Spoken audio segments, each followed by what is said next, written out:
buenas tardes. Es un placer estar en Córdoba. Muchísimas gracias por la invitación.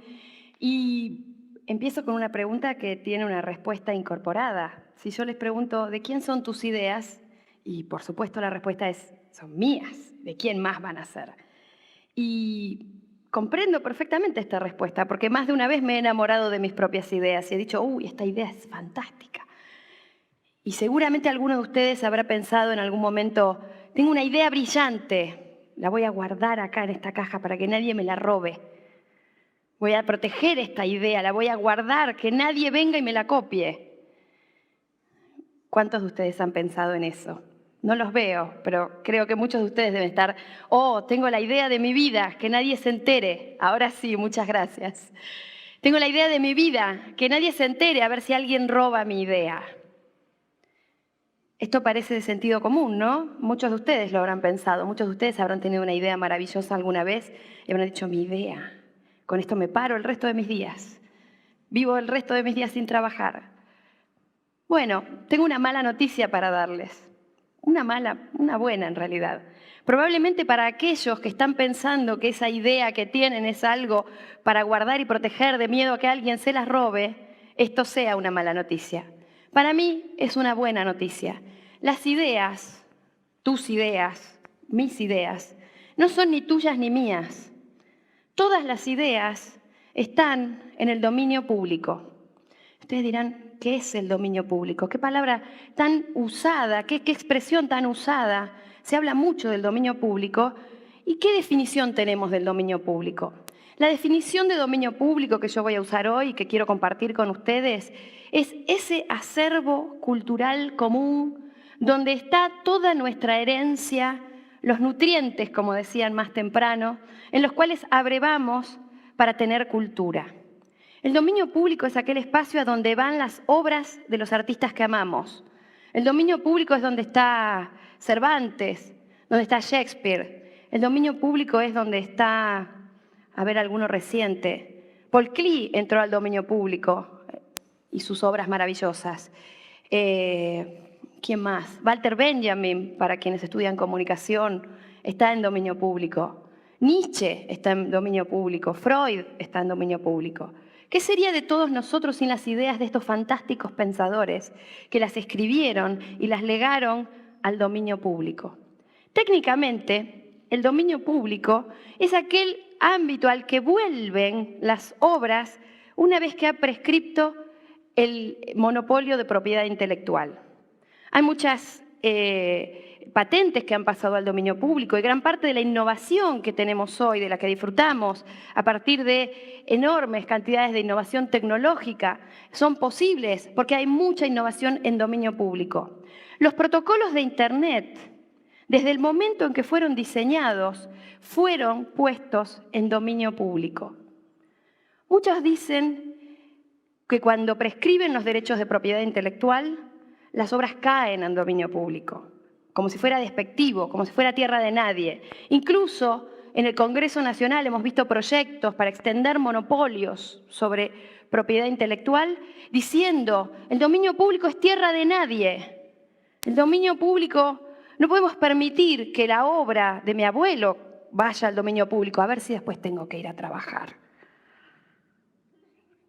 No, el dominio público es ese lugar al que le devolvemos las ideas que hemos tomado de él. El propio Disney, la corporación Disney, ha construido un imperio a partir de ideas del dominio público. ¿De dónde creen que vienen las historias de Bambi y de la Cenicienta? Aquellas historias míticas que nos han contado y que hemos visto cuando éramos chiquitos. Vienen del dominio público. El dominio público es justamente ese lugar en el cual todos nosotros encontramos los nutrientes para nuestras ideas. Y estoy tomando ideas que acabo de escuchar y las estoy resignificando, porque tus ideas no son tuyas y mis ideas no son mías. Las ideas están en el dominio público como la luz, que si prendo una vela, diría Jefferson, no puedo impedirle a cada uno de ustedes beneficiarse con la luz de mi vela.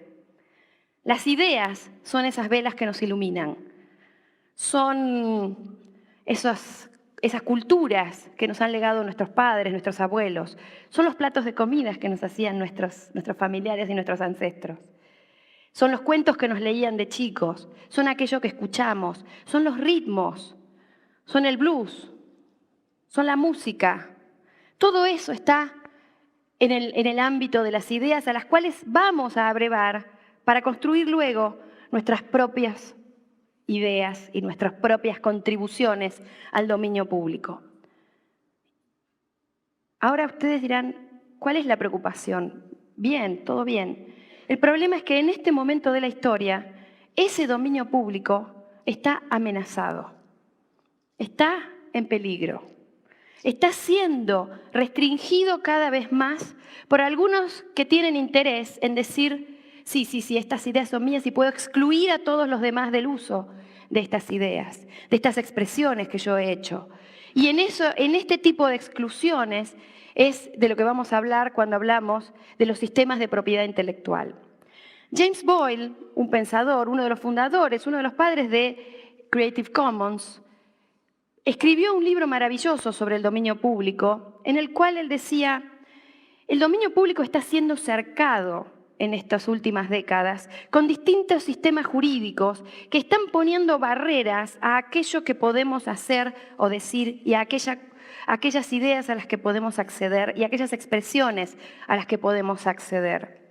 Y estas barreras que están cercando este patrimonio común, este acervo cultural común, esta herencia cultural común, llamémosla como más nos guste, estas barreras se constituyen a partir de sistemas legales de los que muchas veces nosotros, los ciudadanos, ignoramos prácticamente todo.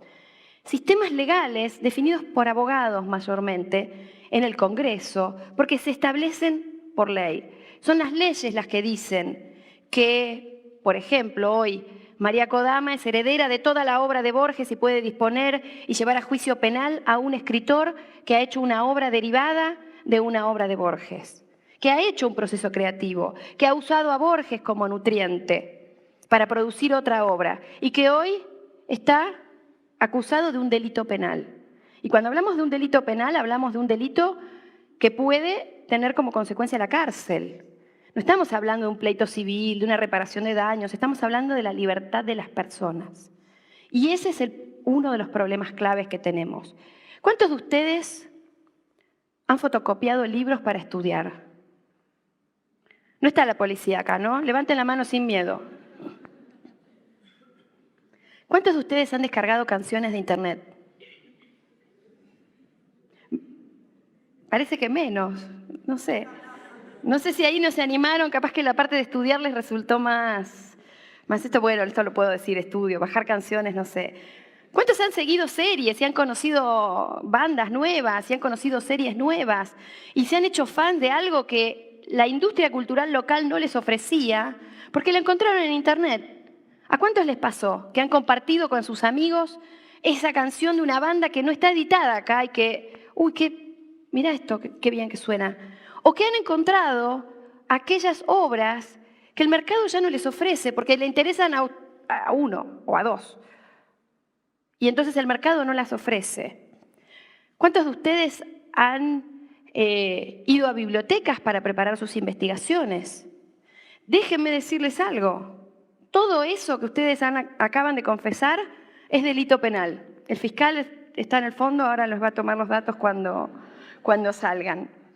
Todo eso es delito penal.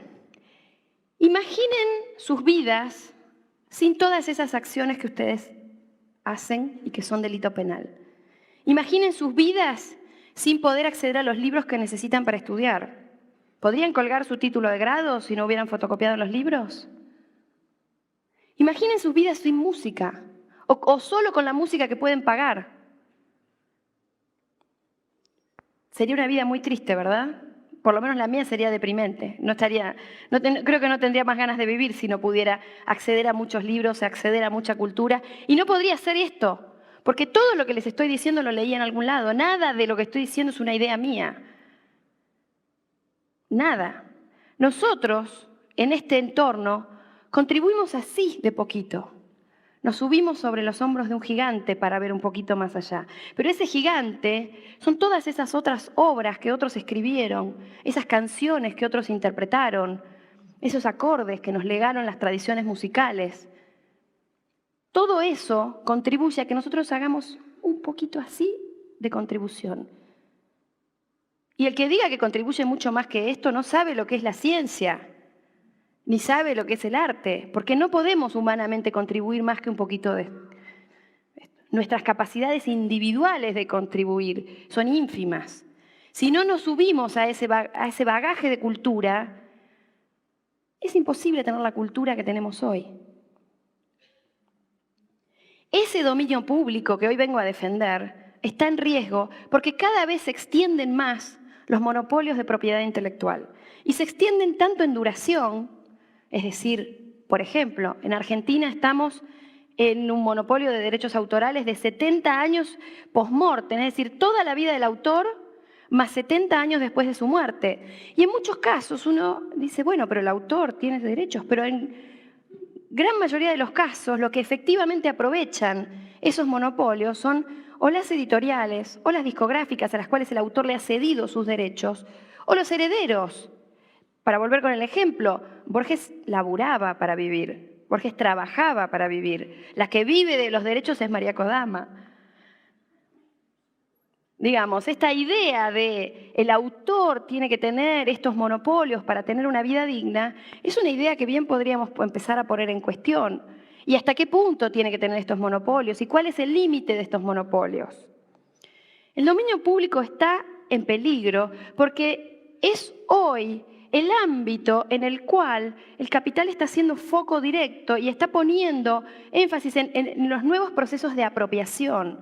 Saben ustedes, probablemente si han estudiado ciencia política o algo por el estilo, que los procesos de apropiación privada del común fueron el fundamento de la propiedad privada.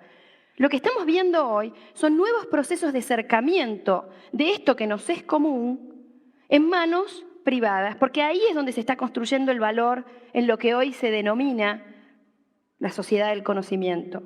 La sociedad del conocimiento está ahí, está en la apropiación privada de esos bienes que son bienes intangibles y que son bienes definidos por ley. El propio James Doyle llamaba en su libro sobre dominio público a construir un movimiento social de defensa del dominio público, como sabemos ya y como hemos escuchado antes, que hay movimientos de defensa del medio ambiente. Hoy nadie duda de la idea de que el medio ambiente es ese entorno que nos es común, del cual tenemos la responsabilidad de tener cuidados, no solo por nosotros, sino porque nosotros no tenemos derecho a consumir todos los recursos de las generaciones que nos sigan. Nosotros no tenemos por nosotros que preservar el medio ambiente, lo tenemos que preservar por nuestros hijos y por nuestros nietos. Y eso lo sabemos que no podemos abusar de estos recursos que el planeta nos ha dado. James Boyle ha llamado a construir un movimiento de defensa del dominio público en los mismos términos que la defensa del medio ambiente. Porque sin dominio público no tendríamos cultura. No tendríamos a dónde ir a nutrirnos de ideas. No podríamos dialogar. No tendríamos arte, no tendríamos música, no tendríamos ciencia. No tendríamos este conocimiento que nos amalgama como sociedades, que nos identifica, la palabra, las tradiciones, los juegos, la fe, las religiones, las tradiciones. Todo eso forma la cocina, nuestros platos de comida, las matemáticas. Todo eso forma parte de este acervo cultural común que nos constituye como ciudadanos con derechos y con derechos humanos. El derecho de acceso a la cultura, derecho de acceso y participación en la cultura, está contemplado en las Declaraciones Universales de Derechos Humanos, en los pactos de derechos culturales. Y cuando hablamos de derechos humanos, hablamos de tener el derecho, no solo de acceder. Muchas veces cuando hablamos de Internet hablamos de, bueno, quiero acceder, quiero poder descargar cosas, quiero descargarme el último capítulo de mi serie preferida, quiero descargarme un libro, quiero descargarme una canción. Eso es una parte, el derecho de acceso. Pero yo quiero llamarlos a ustedes a reivindicar otra parte de los derechos, que es el derecho de participación. El derecho de participación en la cultura nos ubica en otro lugar, nos ubica en un lugar de acción, en un lugar no solo de consumo, aunque venimos muy moldeados por la cultura del broadcasting propia del siglo XX, pero en este momento tenemos las condiciones para una cultura mucho más participativa, para una cultura en la cual podemos hacer remix, podemos hacer mashups, podemos hacer videos, podemos subir nuestras obras, podemos compartir nuestras obras, podemos participar de un movimiento cultural mucho más diverso, montado sobre la idea de que la cultura la construimos entre todos. En esta corriente es que se enmarca buena parte del trabajo que nosotros hacemos en Fundación Vía Libre y en las otras organizaciones en las que yo estoy activa, como Creative Commons, por ejemplo. En estas, nosotros llamamos a que cada uno de ustedes entienda las tecnologías, no las compre románticamente. Las tecnologías tienen una cantidad de usos maravillosos, pero hoy se han convertido en los sistemas de mayor capacidad de vigilancia y de control de nuestras sociedades. Pero para frenar esos efectos negativos de la vigilancia, del control, de la hiperinformación, del hiperconsumo, de estar todo el tiempo con el último teléfono de moda y con el último y cambiando todo el tiempo, para entrar también en la idea de que tenemos que respetar el medio ambiente y no estar comprando permanentemente el último chiche que salió de moda. Tenemos que mirar críticamente las tecnologías y tenemos que aprender. Tenemos que aprender cómo funcionan, tenemos que aprender qué hacer con ellas, tenemos que entender qué es lo que hacen ellas con nosotros, tenemos que organizarnos, tenemos que dialogar y tenemos que participar. Y para participar es imprescindible entender cómo funciona el mundo hoy y cómo funcionan estas tecnologías que nos facilitan mucho la participación. Yo quisiera cerrar con una reflexión. Muchas veces, cuando hablamos de los temas de propiedad intelectual, de derechos autorales, de dominio público, de acceso a la cultura, del derecho de participación, nos dicen, ¿qué es la cultura libre? Y mi respuesta es, la cultura libre es la cultura, porque si la cultura no es libre, no es cultura. Muchas gracias.